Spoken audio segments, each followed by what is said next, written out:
Dito na tayo sa spot yung pagdadalhan natin ng ayan yung napamali ko mga grocery at bigas.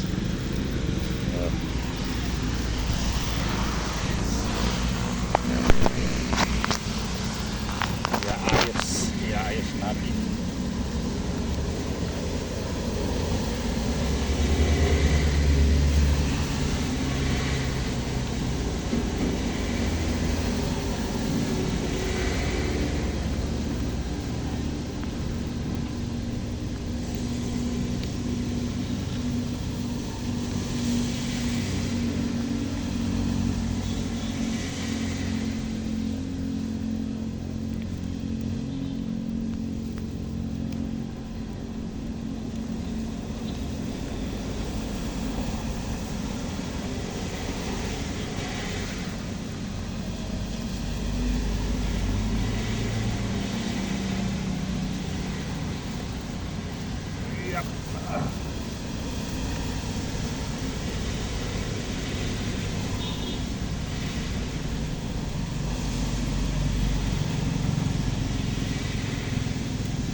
Medyo malayo-layo yung ating paglalakaran, pero ayun, natatanaw ko na si brother. Ayun ayun yung kubo na yun, nasa gitna ng tubig. Bahay niya yan, yun si brother nakasakay sa bangka. Hindi ko alam, nag-ano ata ng panty, yung panty strap. Ayun,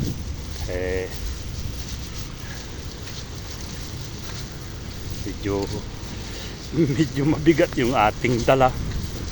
So salamat salamat sa Diyos kay kasamang Ariel sa kabutihang loob ay mayroon siyang termos na naibahagi upang ibigay dito sa ating kapwa-tao na nakatira sa gitna ng tubigan.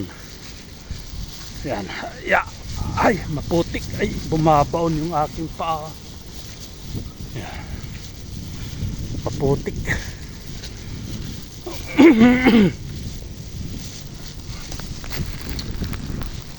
So hindi ko mailipat yung camera sa harap. Hindi kasi ito live agi. Bumabaon yung paa ko. Ay. Ay.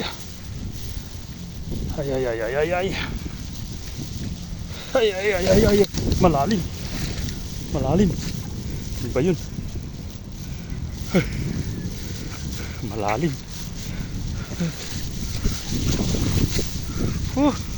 Malalim ako. Malalim. Ako may isda rito. Ang sarap mangurente. Kaya lang, hindi pa napapanahon. Wala pa tayong pangurente. Kaya, ito.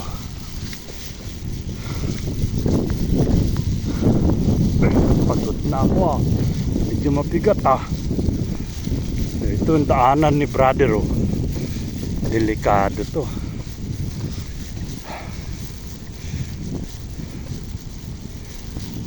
Tatawagin na lang natin sa rito.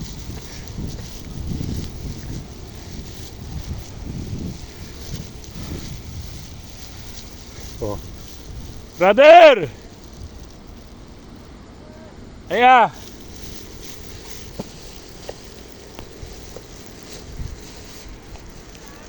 Halika!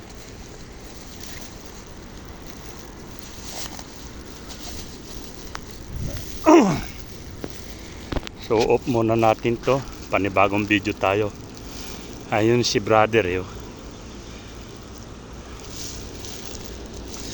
So medyo mahirap yung kalagayan ng kapatid. Ayun ayun yung kanyang tirahan. Nasa gitna siya. Yan yung ginawa niyang hagdanan para pagka nagpunta raw ako at mamaril ako, ginawa niya ako ng hagdanan para makapantaron sa kanya. Yun, doon daw ako puipisto sa kanyang kubo, at kung loloobin ng Panginoon, gagawa daw siya dyan ng aking pwesto sa gitna ng tubigan na yan, at dyan daw ako puipisto.